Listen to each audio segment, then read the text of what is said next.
Bonjour à tous, c'est Ben. Nouveau tuto aujourd'hui pour vous parler des filtres dans Excel. C'est parti. Alors je vais repartir du même exemple que pour ma vidéo sur les tris. Donc ce fichier liste tous les ordres de fabrication à produire avant début décembre dans une entreprise qui fabrique de l'électroménager.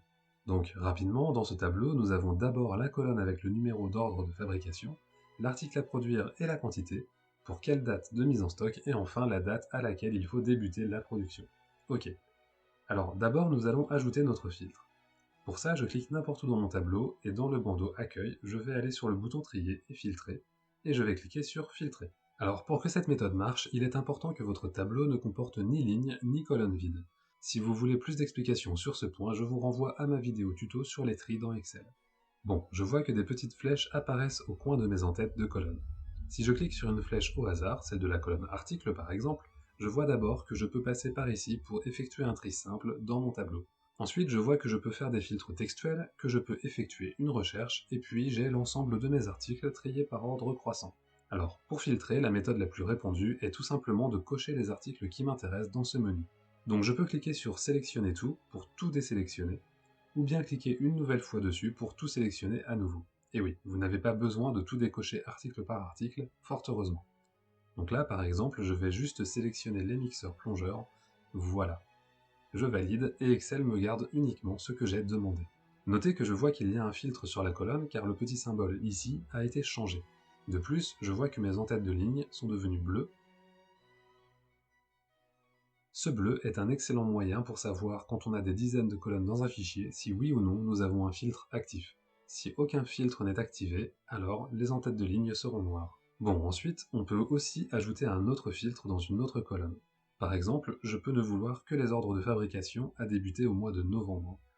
Donc, je vais aller sur la petite flèche dans la colonne concernée, voilà, et puis je vais décocher le mois d'octobre avant de valider. Allez, un dernier petit exemple, dans mon tableau j'ai des OF, des ordres de fabrication, mais aussi des OR, des ordres de réparation. Si je veux uniquement sélectionner les OR sur les mixeurs plongeurs à lancer en production au mois de novembre, je vais ajouter un troisième filtre sur la colonne A. Bon, là par contre, j'ai potentiellement beaucoup de clics à effectuer si je veux procéder comme ce que j'ai fait jusque-là. Donc, changement de méthode, dans la petite barre de recherche, je vais tout simplement saisir OR. Voilà. De la sorte, Excel me prend directement toutes les lignes qui contiennent OR et le tour est joué. Maintenant, si je veux effacer tous mes filtres rapidement, je n'ai pas besoin de tout décocher, recocher, etc. Ça serait à la fois long et pénible, alors que rappelez-vous, il faut être fainéant.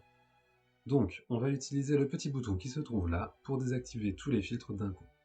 Là encore, c'est particulièrement utile quand vous avez un fichier de 70 colonnes et que vous ne savez plus exactement à quel endroit se trouvent vos filtres. Avant de passer aux choses sérieuses, si vous êtes toujours en train de regarder, c'est que Excel vous intéresse vraiment. Je ne peux donc que vous recommander de vous abonner à ma chaîne. Je publie plusieurs vidéos par semaine avec un objectif simple, transmettre tout ce que j'aurais aimé savoir il y a 10 ans quand j'ai commencé ma vie professionnelle.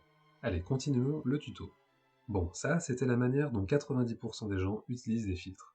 Maintenant, je vous propose de balayer rapidement toutes les options que la plupart des gens négligent ou ignorent, souvent à tort. Pour bien voir le potentiel de ces options, on va se reporter sur l'onglet d'à côté. Donc là, j'ai simplement une liste de modèles de voitures. Si je ne veux pas afficher les voitures de la marque Bentley, mais que je veux tout le reste, avec ce qu'on a vu jusqu'à présent, il faut que je décoche toutes les cases comportant Bentley. Sauf qu'avec les filtres textuels, je peux utiliser l'option ne contient pas. Voilà, donc je sélectionne ne contient pas, et j'écris Bentley. Là, automatiquement, je n'ai plus en fait que tout le reste. Autre exemple, si je ne veux garder que les BMW série quelque chose, 1, 2, 3, etc., eh bien, je peux utiliser l'option commence par, et chercher uniquement ce qui commence par BMW série. Hop. Et bien sûr, il est également possible de filtrer sur les choses qui ne commencent pas par quelque chose ou qui ne contiennent pas quelque chose, ainsi que sur ce qui se termine par quelque chose, ou à l'inverse, filtrer sur ce qui ne se termine pas par quelque chose. Donc ça laisse vraiment beaucoup de possibilités. On va retrouver le même champ des possibles si on est sur des colonnes avec des valeurs numériques ou des dates. Je vais revenir sur mon premier onglet, voilà, et regarder si je filtre sur les quantités.